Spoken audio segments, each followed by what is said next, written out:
ঢাকার ব্যস্ততম এলাকা টিএসসি। প্রতিদিন হাজারো মানুষ এখানে ভিড় করে। সেই ভিড়ের মাঝেই রয়েছে এক ব্যতিক্রমী চা বিক্রেতা, নাম তার প্রিয়া খান। তিনি তৃতীয় লিঙ্গের একজন সদস্য, তবে সমাজের দৃষ্টিভঙ্গিকে চ্যালেঞ্জ জানিয়ে তিনি বেছে নিয়েছেন নিজে নিজে স্বাবলম্বী হওয়ার পথ। তৃতীয় লিঙ্গের এই নারী শিক্ষার্থীদের কাছে পরিচিত প্রিয়া আপা নামে।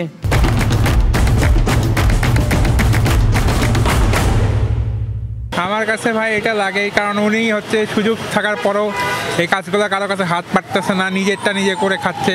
এটা এক্ষেত্রে প্রশংসনীয় যে কারো কাছে উনি হাত পাততেছে না, ওনার সম্মানটা বজায় থাকতেছে, কারো কাছে হেনস্থা হইতে হচ্ছে না।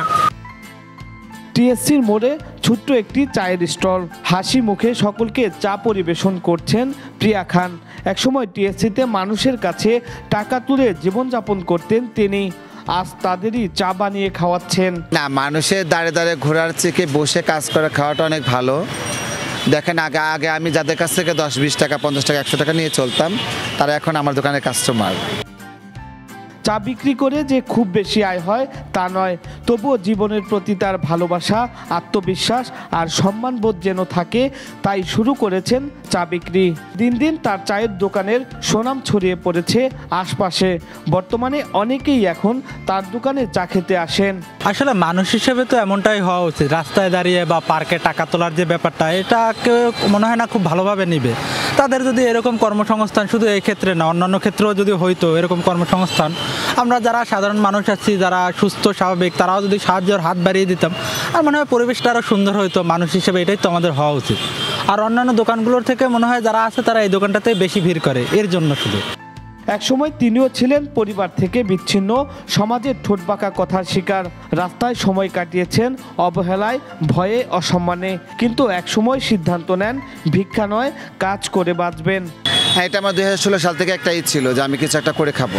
আমি চাই একটা সুস্থ মানুষ যেভাবে বাঁচে, আমি সেভাবে মানুষের সাথে বাঁচতে চাই এবং কাঁধে কাঁধ মিলে সবার সাথে কাজ করতে চাই। সেটা 2024-এ এসে ছাত্র আন্দোলনের সময় যখন ঢাকা মেডিকেলে কাজ করলাম স্বেচ্ছাসেবক হিসাবে, তখন আবার সর্বস্তরে মহলের ভাই বোনদের বললাম, ছাত্র ভাই বোনদের বললাম, ঢাকার মেসে যারা আছেন এবং সাংবাদিক ভাইদের বললাম, সবাইকে ছোটো বড়ো যাকে যাকে বলা দরকার মনে করেছেন বলেছি। তাদের মাধ্যমে আমার দোকানটা পাওয়া। তো আমি আশাবাদী যে যারা আমার এখানে আসে সবাই একসময় আমার কাস্টমার হয়ে যাবে, আমাকে ভালোবেসে তারা আমার কাছে আসবে। প্রিয়া খান শুধু একজন চা বিক্রেতা নন, তিনি এক অনুপ্রেরণার নাম। সমাজ যেখানে এখনও তৃতীয় লিঙ্গের মানুষদের গ্রহণ করতে দ্বিধা করে, সেখানে প্রিয়া দাঁড়িয়েছেন মাথা উঁচু করে। আর ভবিষ্যতে তৃতীয় লিঙ্গের নারীদের কর্মসংস্থানের সুযোগ সৃষ্টিতে কাজ করার কথা জানান প্রিয়া খান। স্বল্প পুঁজির এই ছোট্ট ব্যবসা থেকেই স্বাবলম্বী হওয়ার চেষ্টা করছেন তিনি।